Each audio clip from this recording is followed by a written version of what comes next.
brain sluice, slick with ectoplasmic juice. Ecstatic energy, a fire that fuels our memory. With genealogy, with spiritual topography. Questions for your answers, we are data necromancers. Live stream. Alright guys, I can see you in the chat. I seriously think we should get a Davis cam. Like connected to his collar? Just put it down there and then everybody can just see the dogs underneath the table. I love that. We need 10 more cameras. We need a hoist. I need a 360 cam. I want to get a 360 cam.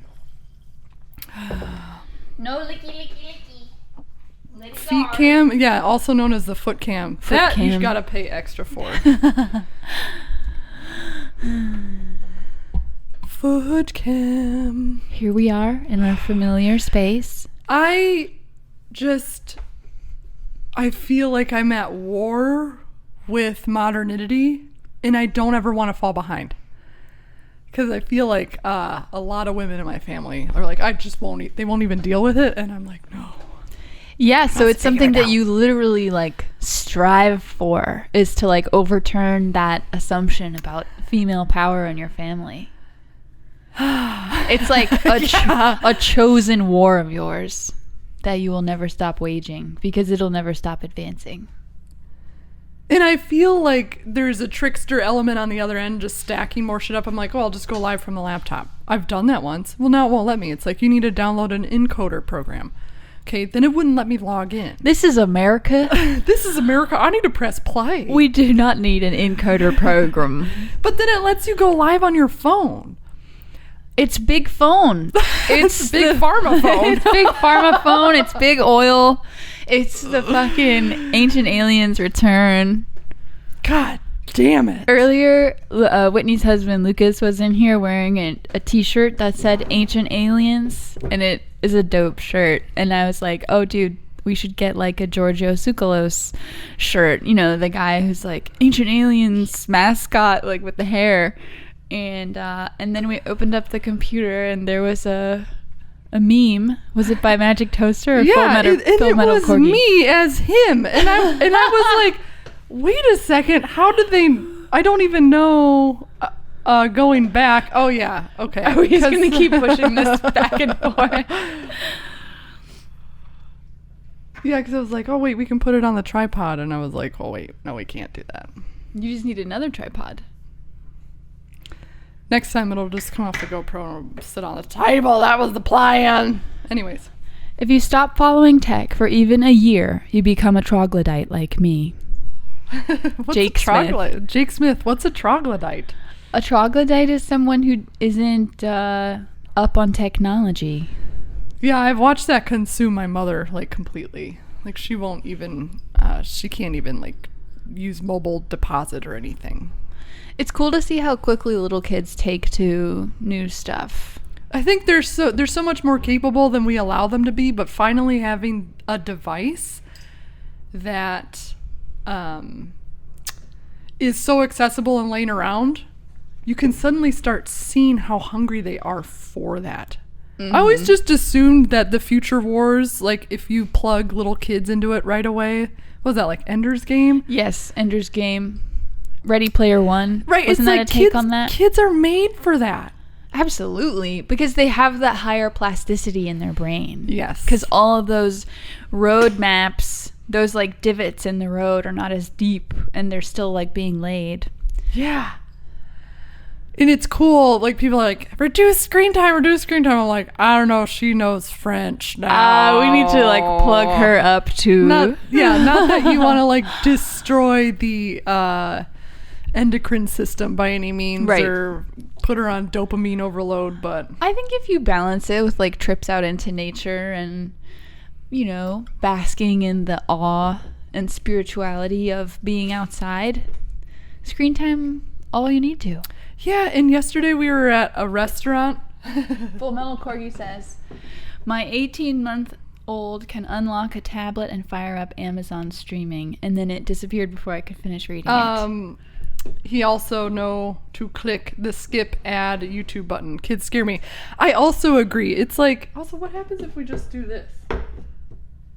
You cannot stream like this. Can you guys still see us? Because it says that it's locked, but I'm like, doesn't it just shift the... I love this. This is the best. Wait, but now we can't see their comments. You can? I can. Oh, okay. Yeah, no, Ruby will like swipe away text messages. Uh-huh. And just, yeah. You know what her favorite app is on TT's iPad? Huh. The stock app. She looks at stocks? She goes, what are these? And I'm like, they're graphs. Graphs? I'm like, yeah, they calculate amounts of stuff. And she's like, do they have blood? And I'm like, what? Oh my God. Yeah, because some are red. Whoa. She's identified blood as the life force. I know, and she's obsessed with it. Well, it's got to stay on the inside if you want to stay healthy. Because true. for like 400 years, we thought bloodletting was our only means of like get rid of the blood. Just get rid of it. You don't need it. You got some nasty blood pooled up right here. Well, it's like when they believed that our bodies were governed by 4 humors: yellow bile, black bile, cum. No, okay, where the fuck is black bile coming from? Here, let me pull that up for you real quick. The full moon was this morning. How's everybody's yellow bile doing? How's everybody's yellow bile doing in the on wake stream? of the full moon? Okay, come on. Ah! Humorism.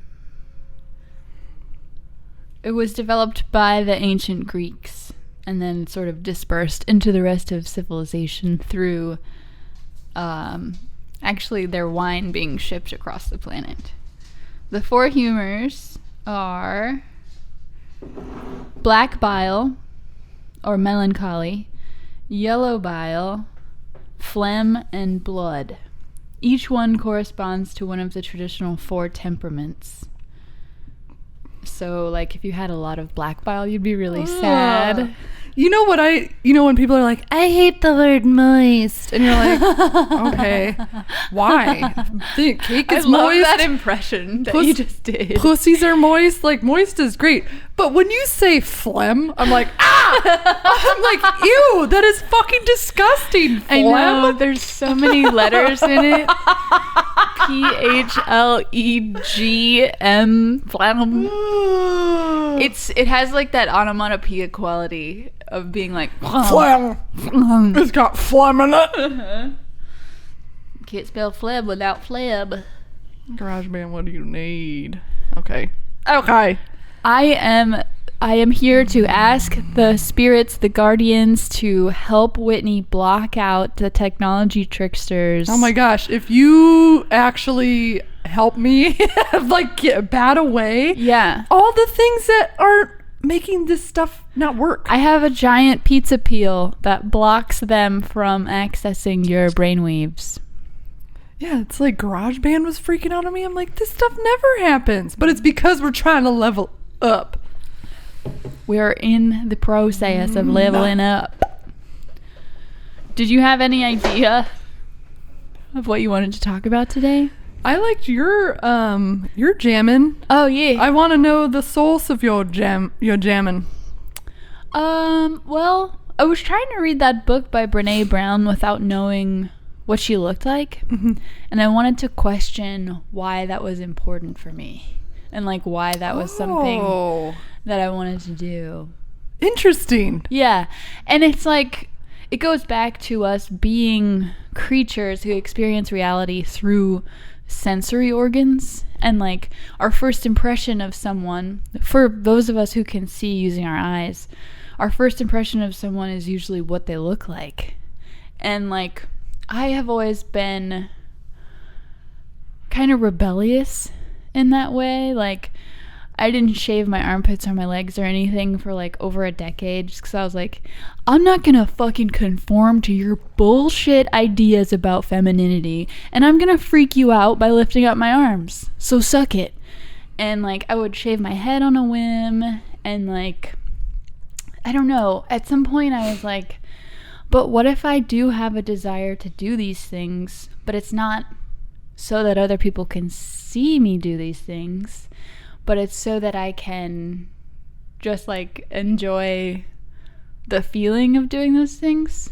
I don't know. Because like I like having smooth legs, but it doesn't mean that I'm a conformist.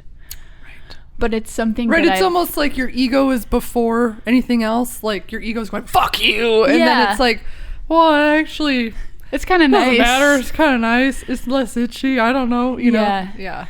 But then there's another part of it where you kind of get negative attention from people if you have crazy armpits. Did you get negative attention from people? Yeah, like if I would wear a sleeveless shirt, like I remember this one person who I used to work with trying to throw me something, so I'd have to catch it, so he would like see my armpits. And it's just like weird shit like that where people are just trying to like, you're peeking at the underbelly of gawk at you. Yeah. And I'm just so fucking sick of being gawked at. Yeah. Like, I'd rather wear a full body burqa. But you were doing what you wanted, right? You were putting up a big fuck you. But and when like you put a big fuck you up, people stare at you. Standing up and still doing it in the face of the people who are gawkers. Right. Which is exhausting. Yeah. It's like when you want to wear your sexy see-through shirt. But everybody's staring at you and you're like, you have to like mentally kind of prepare for dates like that. Yeah, it's like, take a fucking picture, but don't. I think it's different if the public's looking at you versus interacting with a coworker who's like making you fucking do something. True, yeah. That dude was such a dipshit. Obviously. Ugh. He was a fucking fart. He would like drink on the clock, and he was a manager. And this was when I was working as just like the front desk agent, like reception, and he was like the food and beverage manager, and he would be drinking, and he would like open the door for people to come into the hotel, but like the whole back of his shirt would be untucked, and I'm just like, what the world? His appearance was, he thought that he had it all together and that he was a cool guy. But that's not how he was coming off. So, I don't know. I was just thinking about appearances giving us some insight into who someone is and what they're about, but like just being the tip of the iceberg. Full Metal Corgi brought up something that I was thinking about yesterday. Discord has changed that for me. I don't know what 90% of y'all look like, and I love you. Oh, yeah. And I was thinking about that, too. Like, God, back in I met my first boyfriend in a Blink-182 chat room. Nice. You know how hard it was to get a picture on the internet back then? Yeah. In fucking 2004? Mm-hmm. You, dude. I bought a disposable camera, and when you go get it developed, you could have it put on a CD-ROM. Oh, yeah, and then you take the CD-ROM and you put it in your computer. We take it for granted nowadays. We're just like, oh, I'll just take a picture of it with my phone. And then you have it forever, and you can put it wherever you want. I mostly just want the camera on Murphy. Point it downward somehow. You need a... What is it called? Minaru says, I'm here for chaos. Thank you. Thank you. Welcome to the chaos. Welcome to the chaos. Chaos. I feel like I vacillate. Did you look up what she looked like and did it squeeball squabs? I hadn't really started reading yet. Like I hadn't gotten into. I read like the introduction and then like why I do what I do, but I hadn't heard one of her anecdotes yet. But like seeing her face and then reading her first anecdote about being on Lake Travis, I was like, okay, I feel like I'm getting to know this woman, and I like her. Also, I just got a ping, like, you are a lover of books, you are a lover of literary.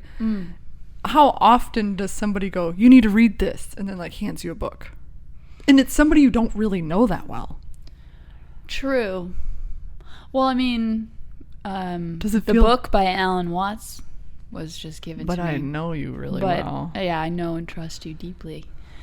But that's like another part of who I am. It's just like super open and super ready to trust. I I thought I'd give it a go. I think if there's an open door for me to walk through, I'll walk through it and see what happens.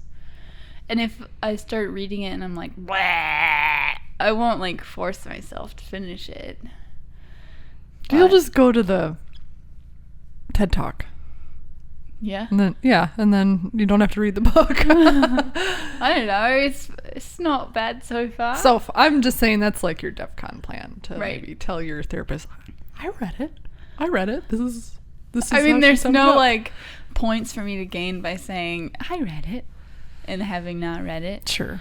I bought the shit. I might as well fucking That's why see it through. You and I are very different. I just lie. I got the Spark Notes. Yeah, it's great. I did the thing you said I should do. Lying scares me. Does it? I don't even want to do little lies. Wow. Because my dad once said this thing where he was like, if you don't want anyone else to know about it, don't fucking tell me. Because I don't know how to keep other people's secret. I don't know what you want to be secret or what I can't say in casual conversation.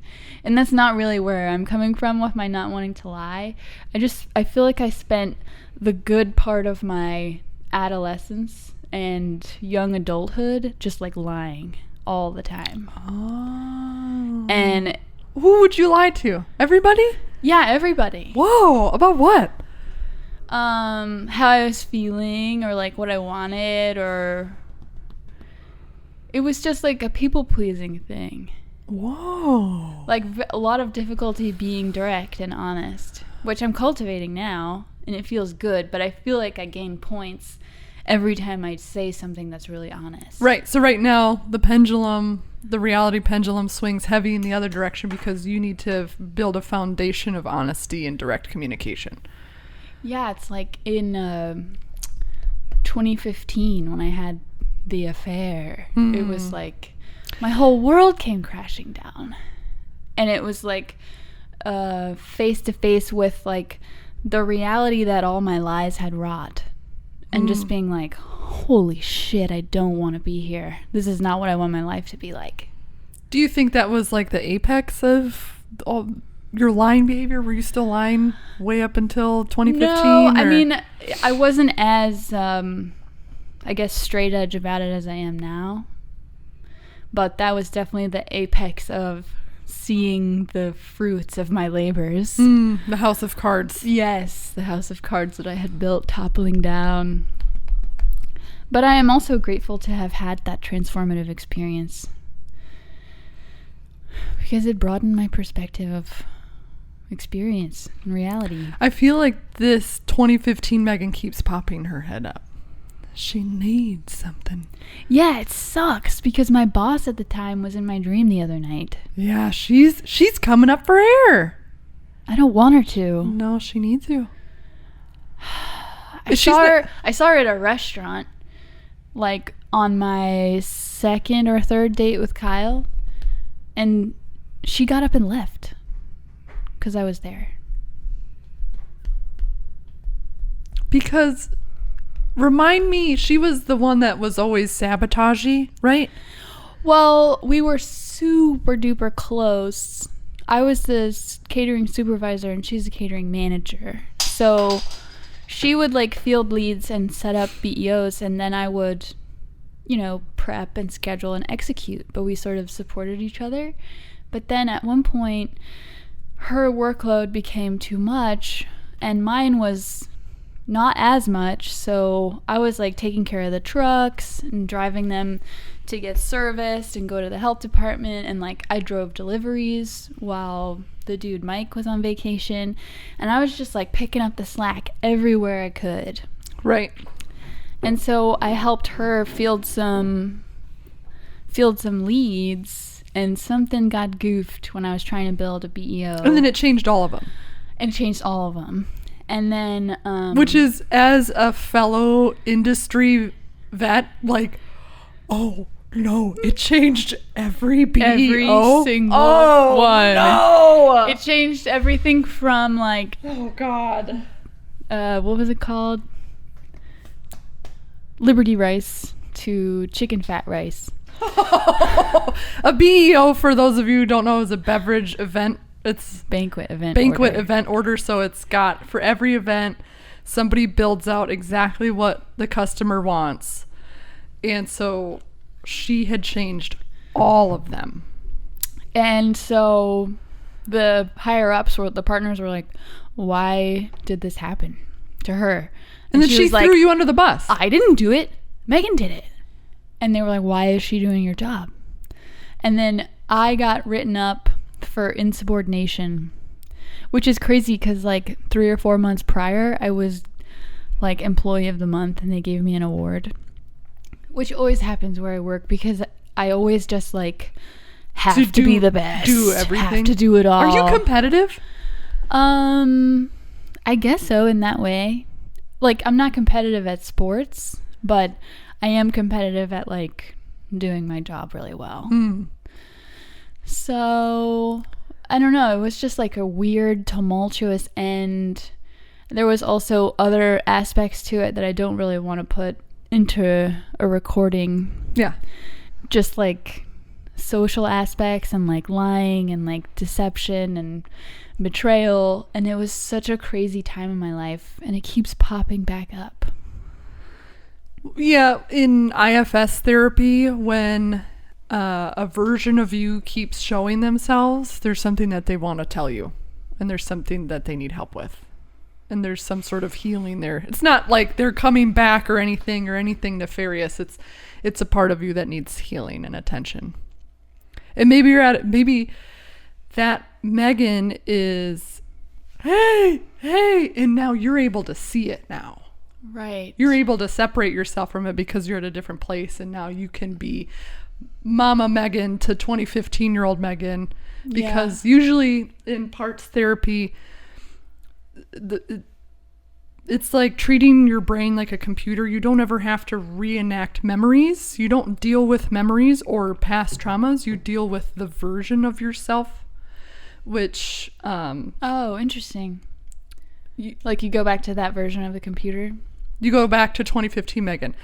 What did she look like? What does she look like to you right now? Does she feel your presence? Can she see you looking at her? Like you're kind of doing like a strange feedback loop and you're not talking about what happened because we've all logicized what's happened and we understand what's happened and we've talked to death about what's happened.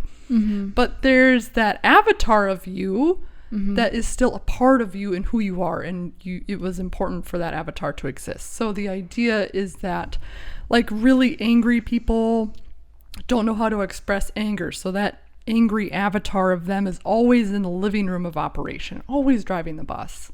And you have to cultivate enough awareness to be like, okay, angry Megan, I understand, let's relax, and you're always trying to swap out as many versions.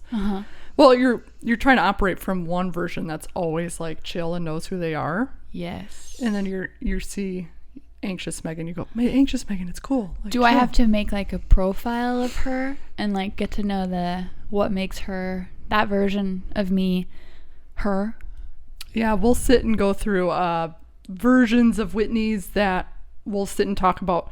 It's so funny. I'll be like, they won't look at me and I can't see their face. And then my therapist will go, yeah, that means that XYZ. Like she knows there's these common themes, or if the hair is messy, or if they feel really far away, or if their clothes are dirty, those all mean certain things. Wow. And those are themes that they see with people who are doing IFS therapy.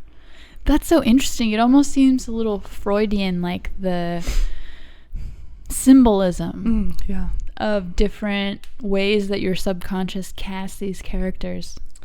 The proprietor of IFS, the guy who started it, he worked with bulimic patients and he noticed that they all had these symbolic themes. And it started with working with people who had eating disorders. And then they found out, oh, this applies to people with all sorts of traumas. So wow. Yeah.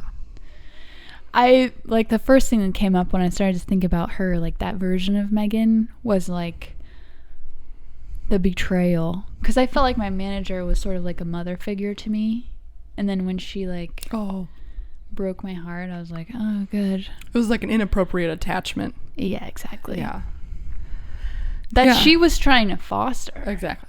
Yeah. Like, I want you to treat me like this. I'll refer to myself as your mother. Like, I want to be like this. It just felt very unhealthy. Manipulation. Yeah. At its finest. And that's how, you know, like I always try cultivating that to family members.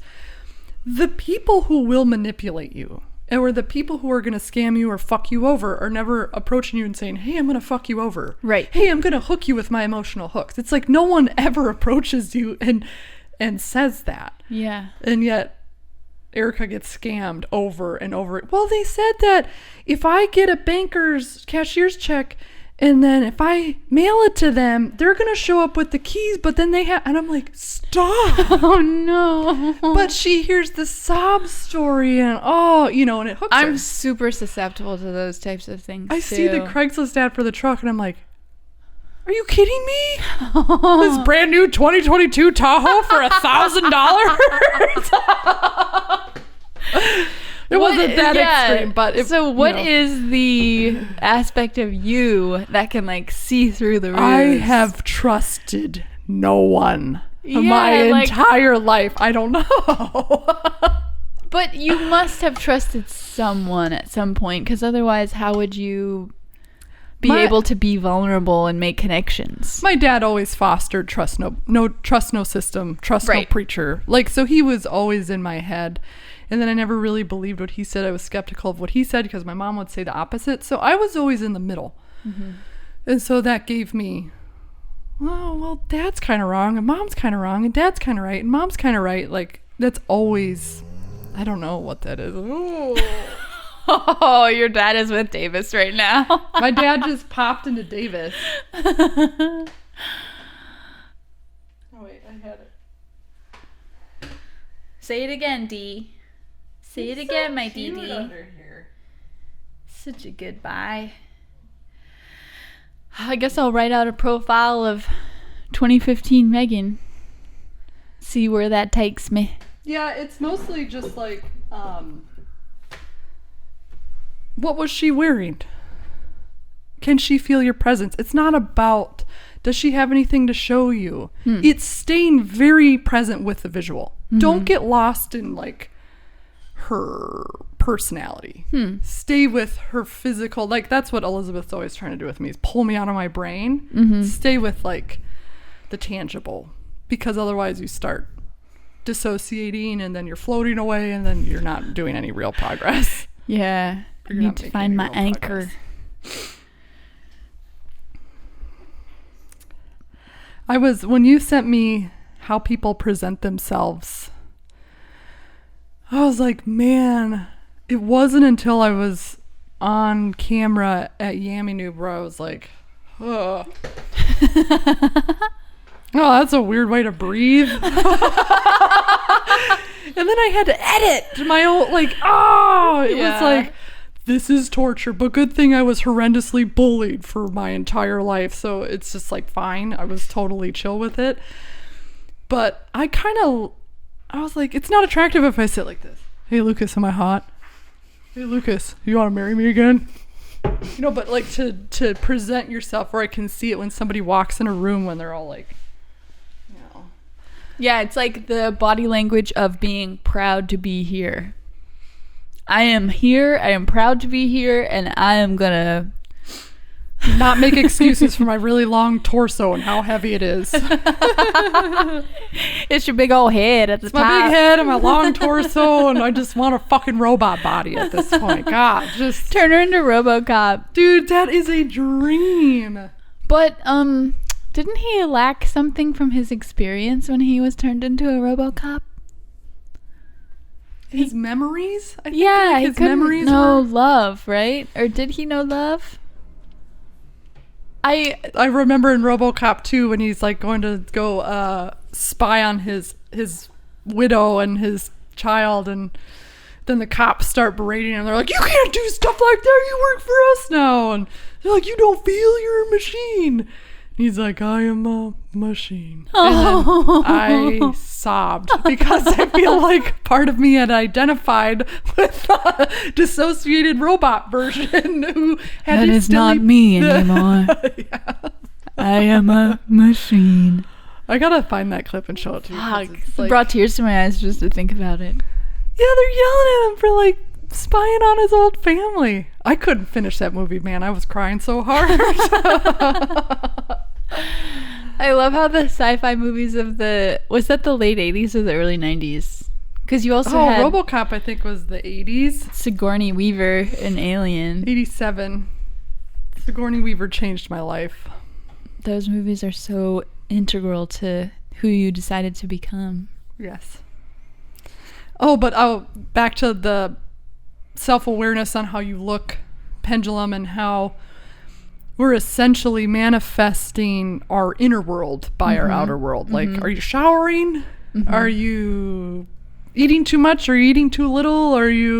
Then the pendulum starts to swing in the opposite direction, like Madonna land, where it's like everything becomes altered and nothing's good enough. Yeah. You're never young enough.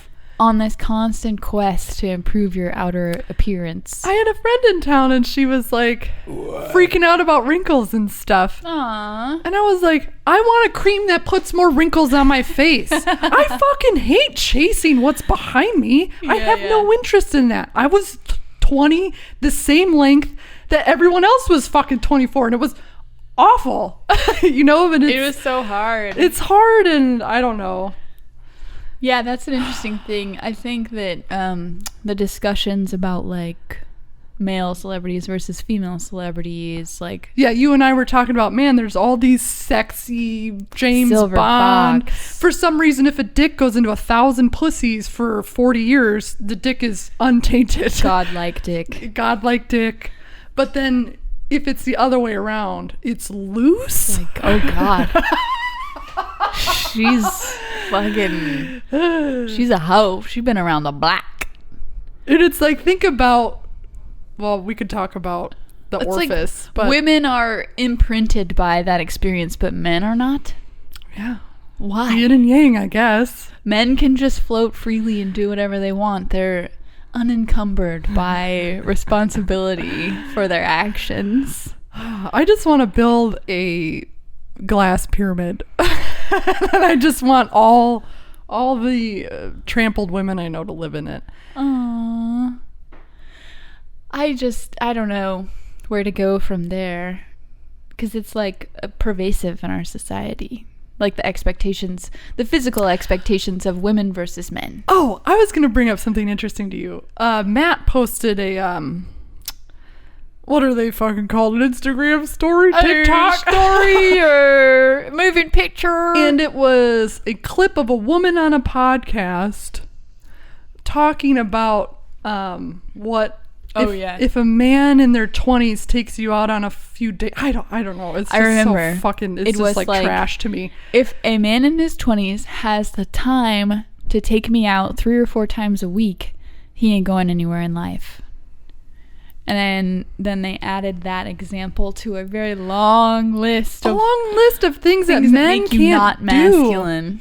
And I was like, it sucks to think that there's men out there who think that some bimbo who's saying something so dumb about what she thinks a man's success is or isn't. I would love to get the context of that remark. The whole conversation. Yeah, because sound bites take anything out of context and we all sound like fucking idiots. We do. And like the phone I often refer to as an opinion porn machine in my fucking butt pocket. Yeah. It doesn't matter what you say. It doesn't matter what I say. Nothing matters. It's like, you know, it's not. You're just like struck with this thing and you're like, oh, fuck, put that away. But I love that it's like 80 or 90 slots long now. The things that make a man unmasculine. One of them was like, knowing where your birth certificate is. Or like being responsible. Did you see that in the little it reminds me, I'm gonna tell the people on the Discord too, this is like a funny story. I remember I was riding downtown. Did I ever tell you this story? My first encounter with what I think was an incel.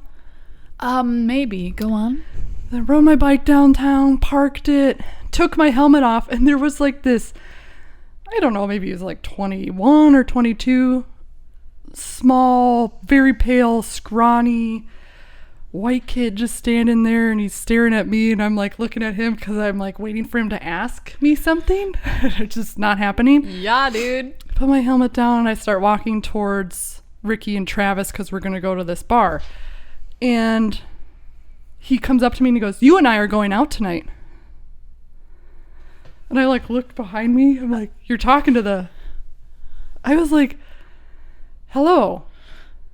He's like, "I know you?" "You and I are going on a date. Where are we going?" I was so shocked by what was coming out of his mouth that I didn't know how to respond. I'm like, "I don't know you." Yeah. He goes, "It doesn't matter. You and I, tonight, we're going out." And I'm like, "Dude, I'm married. I don't see a ring. Ew. I think you're just lying to me." And I could tell, like, he was nervous, and there was, like, I'm like, did you read a script before approaching me? Yeah. He follows me all the way to the bar. And then the bouncer outside of the bar, he's like, "Oh, we're going to go in here. We're going to hang out tonight." And Ricky's like, "Who the fuck is this?" Like, Ricky just immediately, bigger brother, like, ready to throw down. And I'm like, I don't think he's dangerous, but I don't know him. And I don't want, they were, like, really ready to go after him. And luckily, I, like, told the bouncer, I was like, "This guy isn't with us." And he, like, kept talking. He's doing what he's supposed to do. We're going to go out tonight. We're going on a date. And it's like those aggressive, like, corner your female. Smell her pheromones. Yes! You smell her pheromones, and even though she's saying no, she is interested. Chad will approach a female and tell her what is going to happen. He will not ask. Your overwhelming sense of confidence will sway her into doing what you want. I felt bad for this guy. I'm like, "Oh, dude, is this your first interaction with a woman?" Because it seems like it. It's like, he was like, "Tonight is the night. I will find my queen. I will sink my harpoon into her, the great white whale of my dreams." I liked that I looked, like, soft enough to be approached. Like, what about... I don't know if you put off any softness. I think that you put off badassedness, and he's probably attracted to that. I want to know so much about him. Like, suddenly I want to know, where does his mom live? How are you? Do you have siblings? Like, have you ever had a girlfriend? What is, like... I hope there was some kind of breakthrough. I forgot to tell you this weird thing that happened to me on... I'm always scared when you tell me weird things because I just Friday. want to fuck someone up. On Saturday, after we did the barbecue, I went to this show at the Carousel Lounge, and where Tyler Little Lonely Hearts was playing. Yeah. And so, do you remember when we did that live show, the live rubbish? I That think about dude it all who the was time. in the front, like, losing his mind, laughing and, like, clapping a lot? Did he have glasses on? Yeah. Yeah. So I'm sitting at the table. Emma happens to be there, so we get to hang out with Emma as a surprise. And her and Kyle are working on a crossword puzzle together. Does Emma like crosswords? Yeah, she's just, like, doing a crossword puzzle while her friend Andy is playing. Our friend Andy is playing.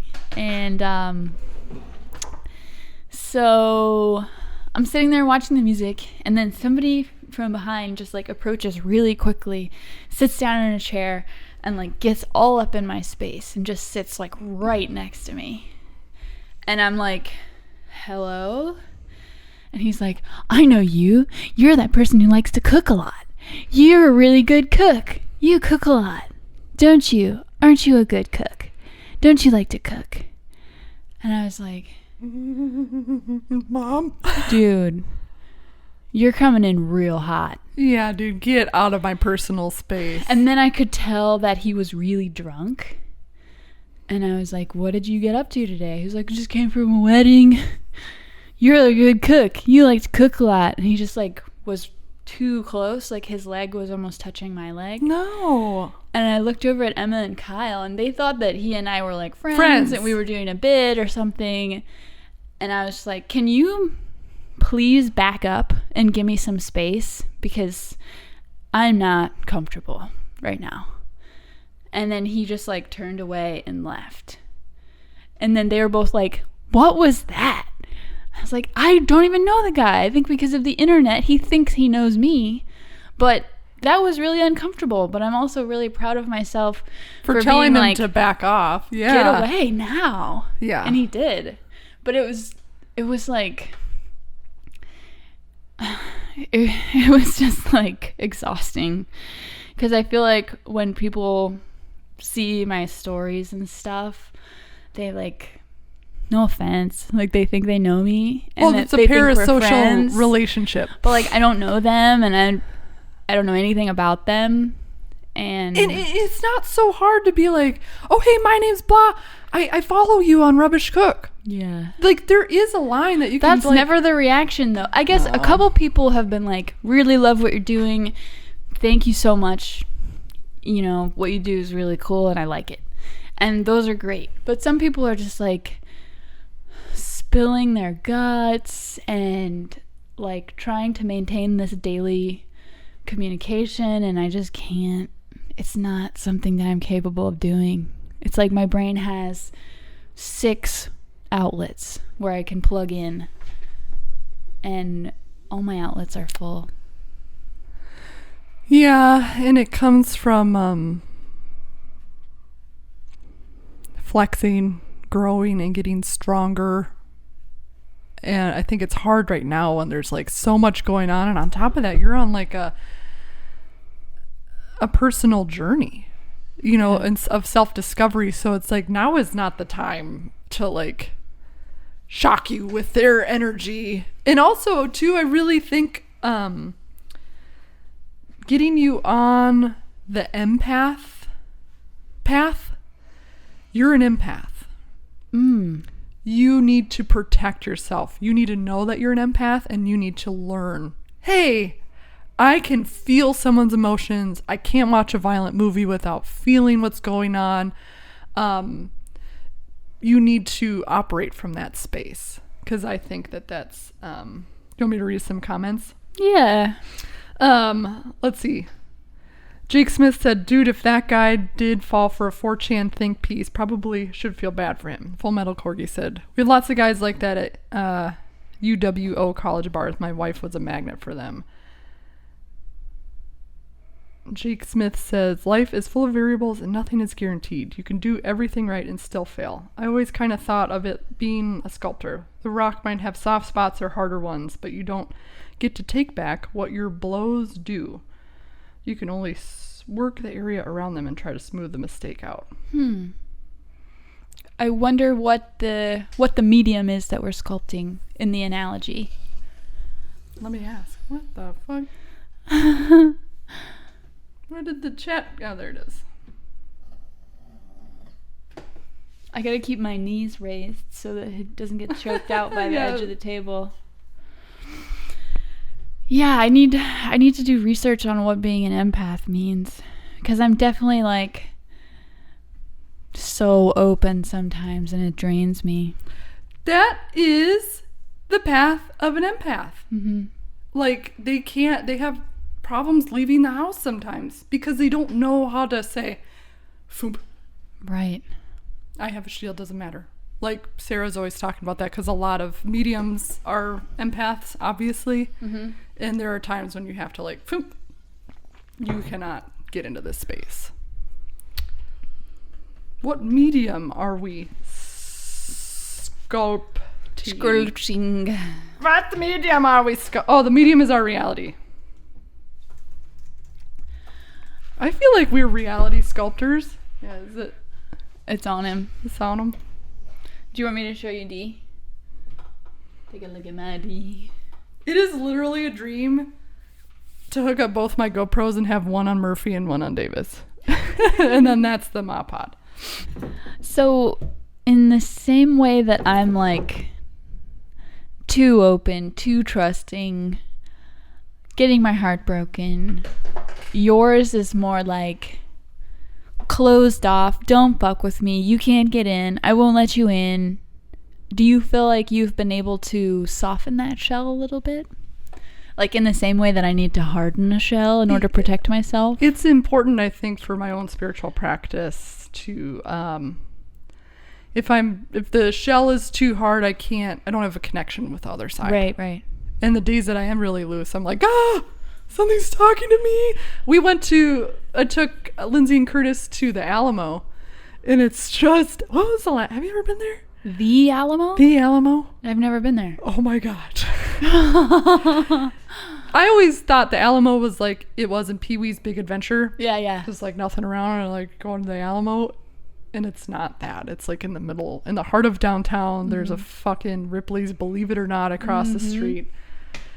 It is chaos haven. Ruby was not having it, but here I am trying to be a good host. Oh man. But we're walking around and it's packed and we're at the Alamo. And I was like, wait, we lost and everybody died? I'm like, wait, why are we celebrating this? Or it was suddenly like something clicked for me. Sore loserness and whatever. And my ear is going nuts. Like, but I look around, I'm like, oh, they're jackhammering like the foundation and they're pulling up all the ground around the Alamo and a shit ton of women and children died here. But it was so chaotic that I couldn't tune in, and it was really loud, and my toddler's screaming and she wants Pringles and I'm like, we need to get her Pringles. But that was really cool, and it made me want to go back on a Tuesday morning, just to kind of like, what the fuck is going on there? And then my ear didn't do that the rest of the day, but it was just at the Alamo in this sacred space. I always forget the story. Wasn't it the Mexican-American War? Yes. And I believe the Mexicans were known for not taking prisoners. They just killed everybody. And then they killed everybody in the Alamo.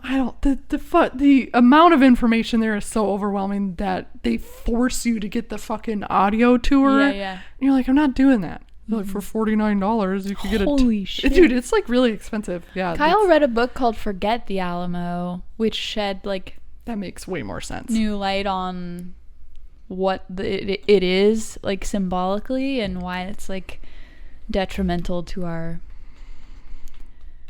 I don't know, conception of being American or something. I don't know. Yeah, there's so many, like, I think it's really cool to peel off all the fairing stickers and decals of what we assume to be American society and just looking at it. But I think it really angers a lot of people because you're like, revisionist. Well, it sucks. We fought for this. We fought for you. And you're like, yes, we can hold both things. But I also get so mad when somebody's like, I've got a shit ton of military in my family too. It's like, I hate thinking of people in charge manipulating people and sacrificing their lives for the sake of a country when historically wars are always just leaders to support the elite and whatever they want to get done. Yeah, and it's like you have to have this grandiose sense of national pride because the draft was mandatory at one point, and like you have to do this. You might as well fucking think that it's you serving your country and fulfilling your duty and duty. I come from a long line of military people too, and I'm grateful for everything that they've done, but looking at history and trying to understand it better does not negate what they've done. There's just like a reckoning that needs to happen. It's like, oh, eeny, meeny, miny, moe is about slaves. Good to know. It's just like, Jesus Christ, it's everywhere. It is everywhere. Yeah. And I guess our awareness that it's everywhere is a good step.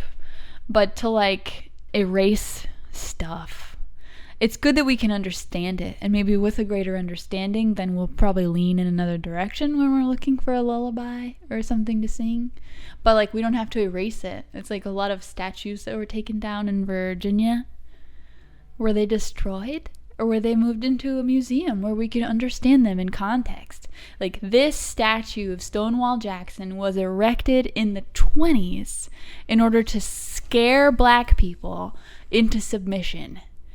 Like, it was not what you thought it was. This is not just to honor Stonewall Jackson and his work during the Civil War. It was a reminder. Intimidation. Like, give me a plaque that says that and put it in a museum that says relics from the relics from postbellum society of Jim Crow and segregation. Like, it's like the museum in the Ukraine that it was. Let me fucking properly look it up before I destroy it. Dude, the Ukrainian president is such a hard ass. It was an estate in the Ukraine where Victor, Ukrainian last name, Plaskidovsky. thank you, lived when he was prime minister, and it is now a museum, and it is called the Museum of Corruption. Ha! So they kept all of his shit, and it's this massive estate with tons of cars, and it's like, classic. What can you call like Russia and like all of those? It's like not quite the Middle East. It's a little too far west for that. It's the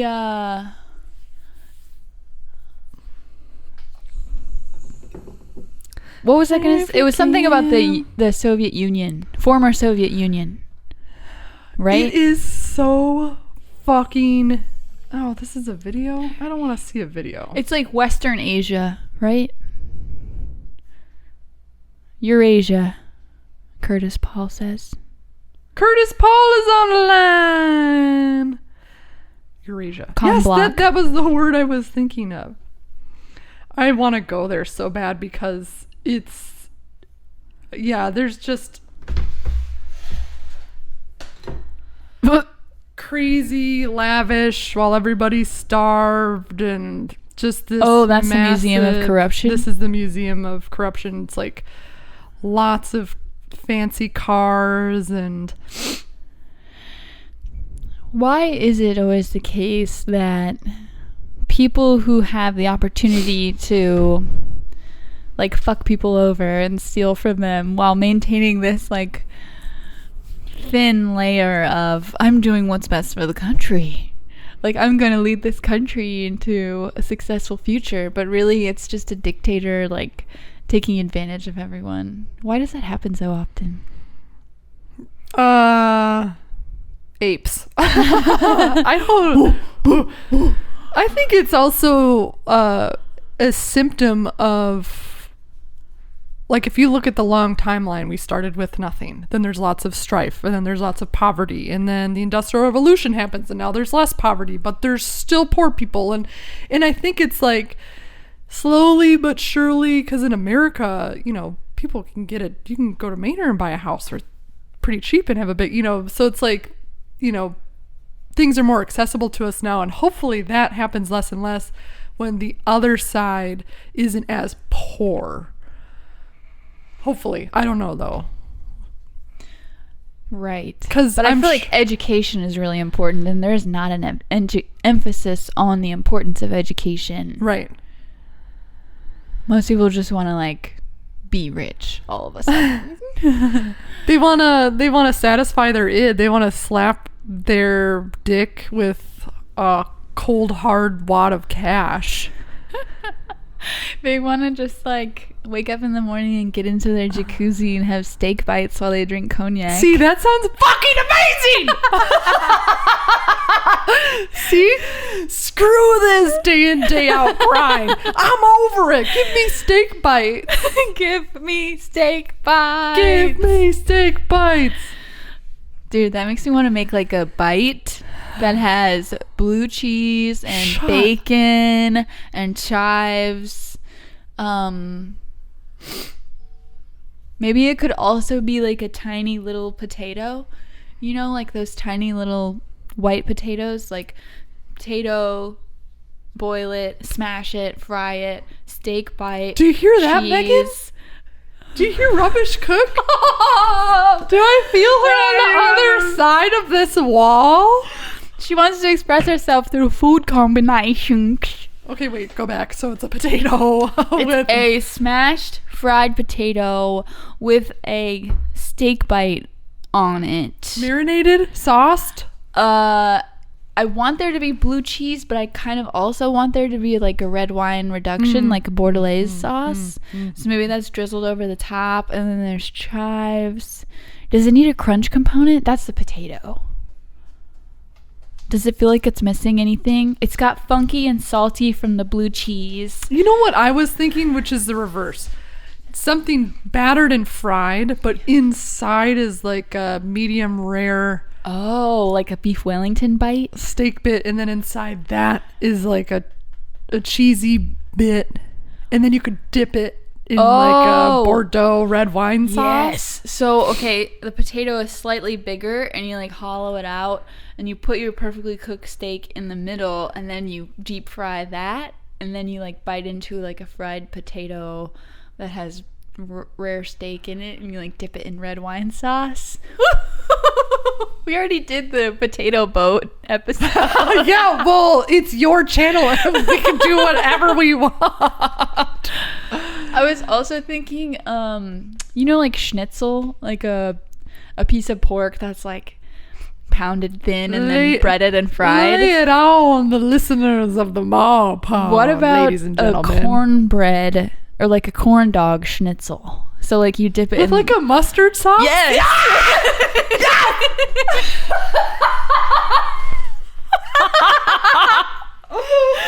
Fuck you. With arms wide open. How would you okay, so mustard cream corn dog schnitzel, but is there a ketchup component? I was that too much? There could be like some kind of fruity compote thing. So it would be tangy and sweet versus the hot mustard, but like with the juicy meat that's like encased in crispy fried corn dog bit. I don't know. It kind of sounds like a sandwich to me. Yeah, maybe like corn dog sandwich though. Like a cutlet. Oh, okay. Like a cutlet that's fried and then sandwiched. I don't know. I'm very hungry now. Suddenly, colors are more vivid. Suddenly I see. This is what I want to be. Fart a butt.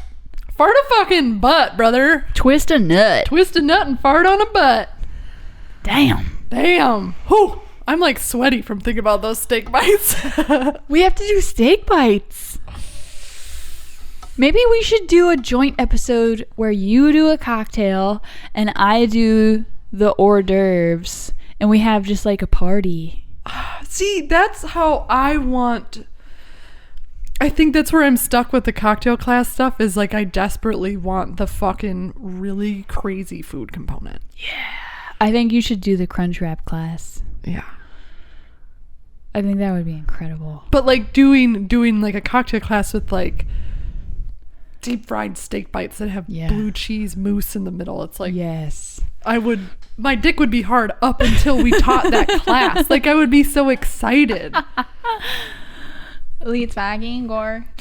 Let's fucking go. Let's fucking go. Full Metal Corgi says, y'all are just describing our friend Spam. I'm like, yeah.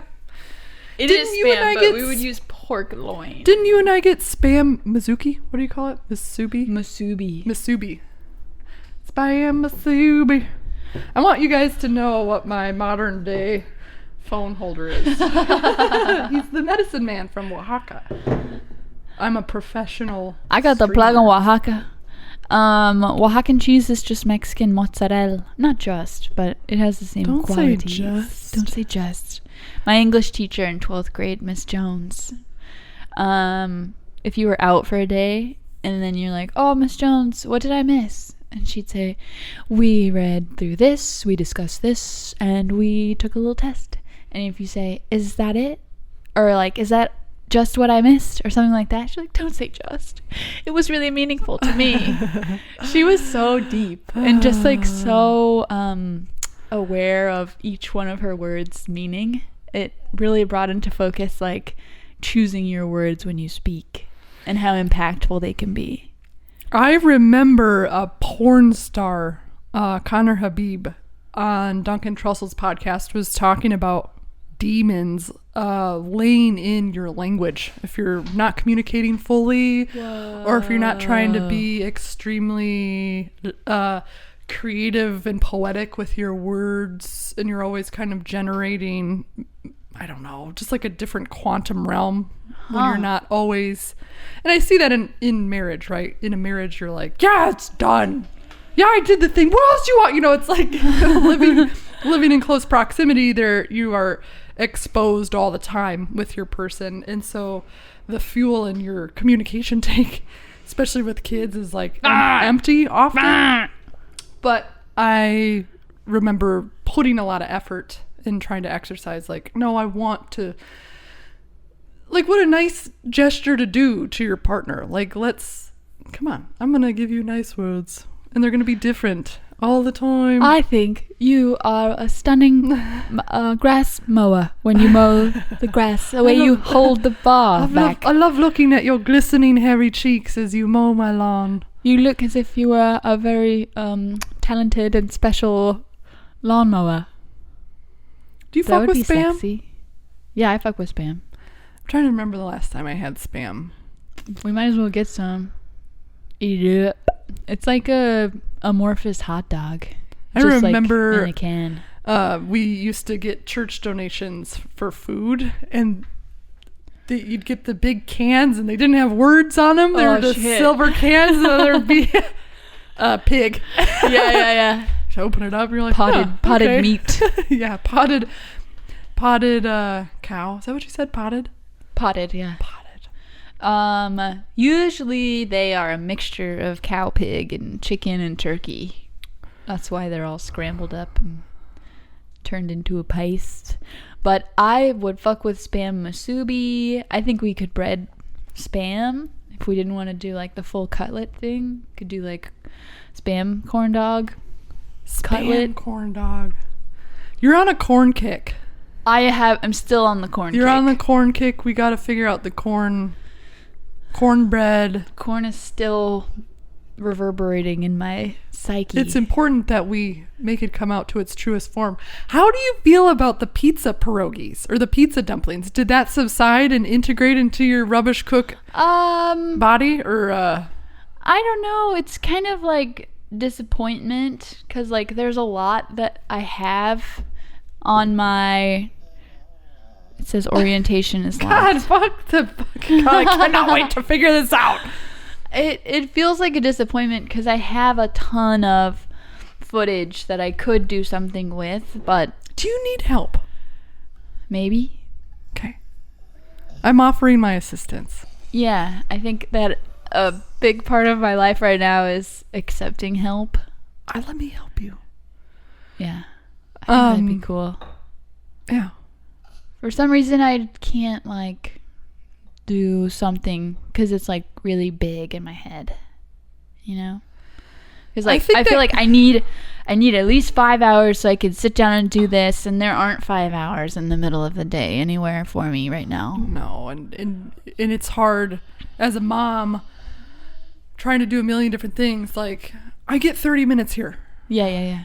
I'll give her the iPad for 40. You know, it is hard to... You got to remove the fucking ceremony that you so desperately want or think that you need. It's hard. It's really hard. But if we could kind of help you, I think too that comes always from being a dreamer, right? If we have big imaginations and we're up here, we lose everything in between us and that.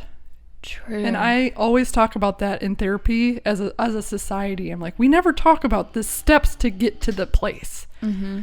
People say hard work. And you're like, yeah, it's what, lifting rocks and squatting. It's really like stick-to-itiveness. He's snoring, ladies and gentlemen. He's snoring. Ay, Dios mío. I just want to be a comedian and make jokes. We're getting there. Because that's all I want for you to do, too. You and I are going to put your baptism on the schedule. But I also I want to help you with, if you don't release that goddamn Cuban corn waffle episode, I swear to God, I think about it every day. It was so yummy. I need to sit down and do it. a little bit at a time. Yeah. I'm going to start it today while I'm doing the other half of my laundry. I'm going to do my bed. I don't want to lose the pizza one because that one was chaotic as hell, and I think that's just fun.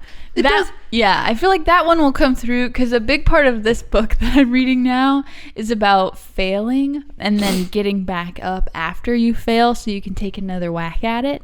Getting back on the horse. Yeah. So, speaking of getting back on the horse, did I tell you somebody dropped one of my motorcycles? ouch. Which one? This fart. I could tell too, like, okay, so I saw that he messaged me like a year ago about the seat height, and then that was the end of the conversation. And then he books the bike and he's asking me, he just seems kind of timid, and he shows up and he's like, I ride a live wire right now, but I had a Ninja 400, and I was like, okay, cool. So this guy has experience because I've only had to take my keys away from one person who I'm like, you've never fucking ridden a bike. Get out. Oh my God. Go, dude, go. So brazen. But he brought a lady with him, and I think he was... I roll. For those of you who cannot see, I roll. He got the bike in between his legs and he immediately started falling over, and I said, keys now, bye, see you later. He's like, me and my dad are gonna come back, and I'm like, no, you're not. You've Get never away fucking from ridden me a bike before. right now. So this guy was at least pretty honest, and he was asking about shifting, and I was like, oh, if you rode a Ninja 400, you'll remember how to shift. Yeah. I was wrong. Oh no. We left to go to the farmer's market. He called. I'm like, God dang, I gotta bring the whole damn family back to the house to go meet this guy. Oh, was that this weekend? Yeah, and he's like, I dropped your bike. He was like freaking out, and I felt so bad for him. And I was like, I'm really glad that you told me that you dropped it and you're honest about it, and you decided not to keep it. Like, don't let your pride put you in danger. And he was just so visibly embarrassed. And the bike was in third gear. I was like, how'd you even get it here in third gear? Whoa. Yeah. And so I messaged him and I was like, would you ever want to come back and film a video and talk about like what happened and how you feel? Like, the bike is fine, you know. Oh, there aren't any. No, I think he caught it, or it's also protected. Like, if it fell, it wouldn't be a big deal, which is why I was so chill with you riding it. I'm like, it'll be fine. Yeah. And he said yes, but I haven't heard from him. So I don't know if he was like, that would be a big sore soft spot to expose to the public. I told him that. I said, I understand if you do not want to do this. But I was like, everybody drops bikes. It's just the thing you do. It's the thing. I remember Eric just dropping the brand new R7 for no reason. He was just like, I just heard this big crash. And I'm like, what the fuck was that? And he's like, I think I forgot what motorcycles were. Or I forgot how to ride a motorcycle for a second. I'm like, it happens. It's funny because when I rode your Sfart, I wasn't worried about... It didn't feel like I was going to drop it. I wasn't like... I don't know. Probably because we didn't talk about dropping it beforehand. I was just like blissfully unaware of that possibility. So it just like didn't enter my mind. Are you ready? Are you ready to go back in the parking lot? What are you ready to do? Ready to kind of like do what we did again? Yeah, I think I could do that again. That was fun. It is scary because it's really big. Yeah. It's a tall bike. It's a tall bike. Where's D? Where's D? D. Full Metal Corgi said, I dropped the booth on me in the garage because I forgot to put the kickstand down, taking it off the pit bull. I remember kicking back the kickstand and it flew off. Wait, Full Metal Corgi has a Hayabusa? Full Metal Corgi, do you have a Busa? I mean, it sounds like you've got a Busa. I don't remember. He made his own electric bike and he said, bring Megan up north. And I'll put he calls it the K-Zev in scooter mode. He has a turbo Busa. Scooter mode. I lived the first 2 decades of my life in scooter mode. I think so. 73 minutes! Are we going to go get lunch or what? I have to go to the dealership to get oil. I have to drop off my car at 1. Where's your dealership? Juke. It's off Shady Lane. or Springdale. Down there off Airport. You want to try to go to Uruka? I've tried to go there like 3 times in the last 4 months, and I haven't been able to do it. Yes. Because that's by the dealership? That's by my Juke Auto. Yeah, no, the motorcycle dealership's north, but I can go up there after. When do we get to have a motovlog or MAWPOD with Megan as a passenger? Okay, guys, I contacted the old videographer from Yammy Noob, Derek. Derek is fucking rad. Derek was filming with me and Jake when everything was like hitting so not last summer, but the summer before. I was like, Derek, I have a vision. Help me. I'm dressed as a pope. You're dressed as a nun. You can be pregnant if you want. Yeah. And we're riding down a street at night, and just all the only light that's hitting us is the street lights. Yes. I was like, I want the drone in 4K. I want the follow huge car vision. I feel like if I have a pregnant belly, it'll be more controversial. It'll get more traction. See, I want the fucking MAWPOD episode to be like to be 2 professional videographers came together, and it's the same song, but like. You and I had a vision too of like us being scientists in the lab and shaking shit. So the baptism is like the first episode, but that's the second episode. And the first one is like told from my perspective, like the dirty nature baptism ritual shit. But the second one you have to write, and it'll be like techno future moto RoboCop Pope stuff. You know what I mean? A little to the... There you go. Say hello to my little friend.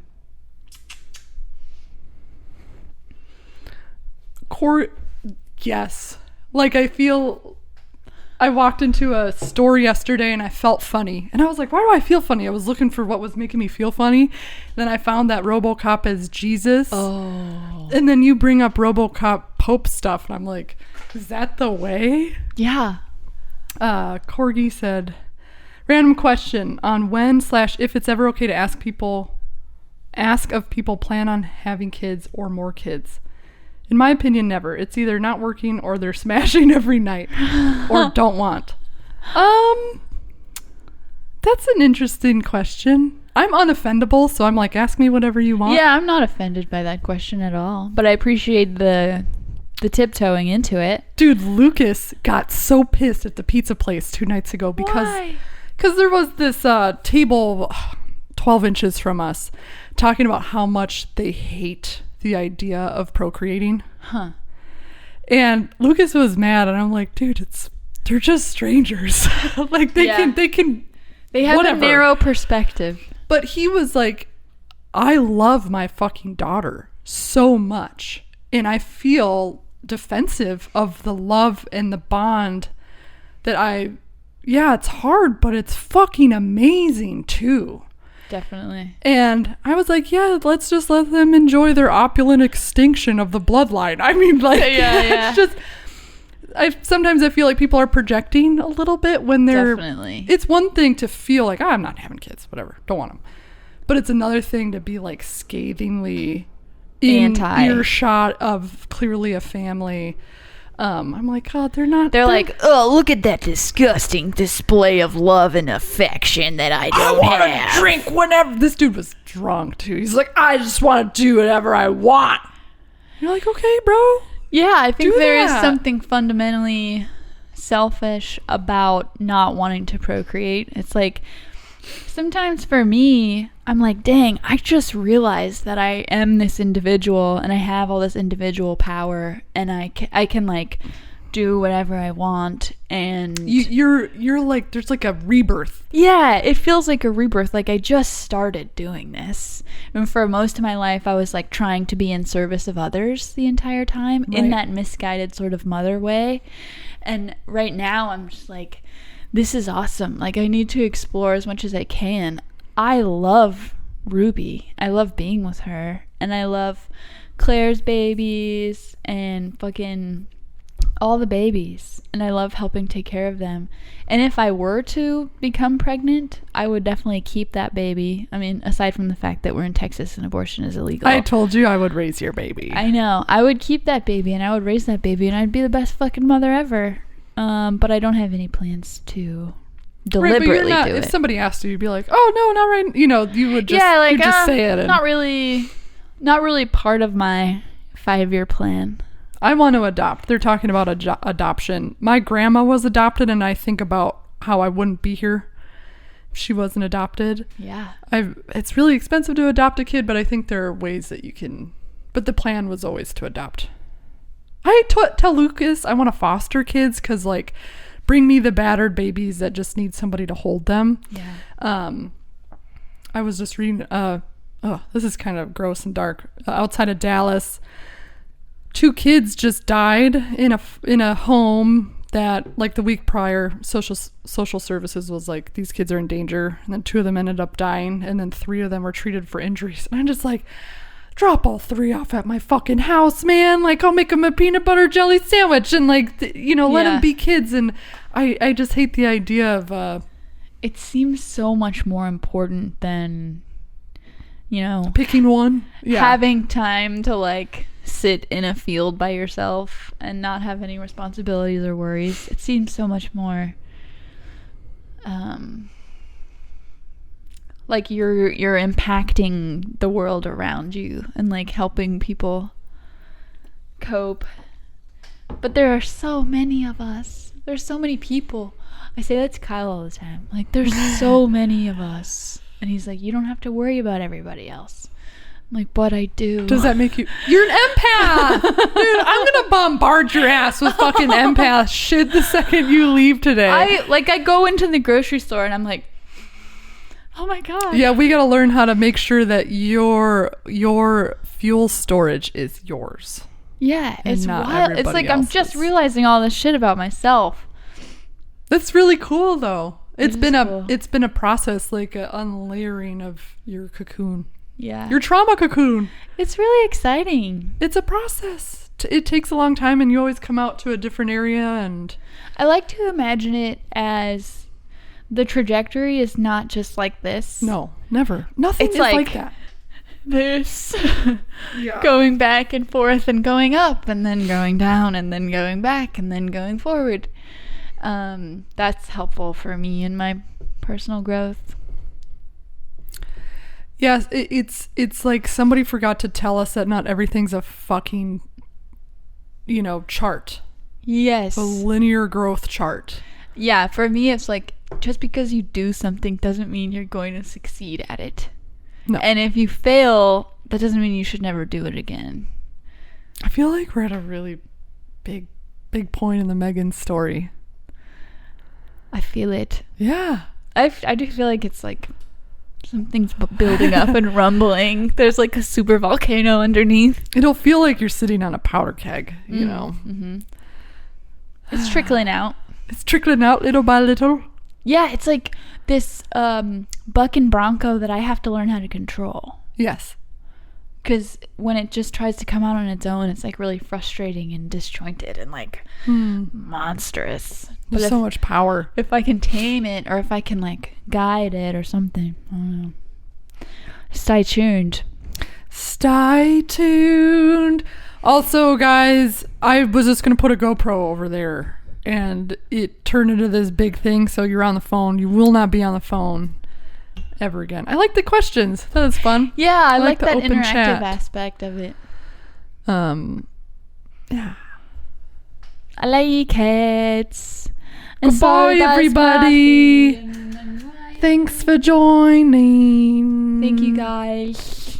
Have a great day. Have a great day. We're gonna go get hand rolls. Are they open? I'll confirm. Okay. How do I turn it off? What do I do with my hands?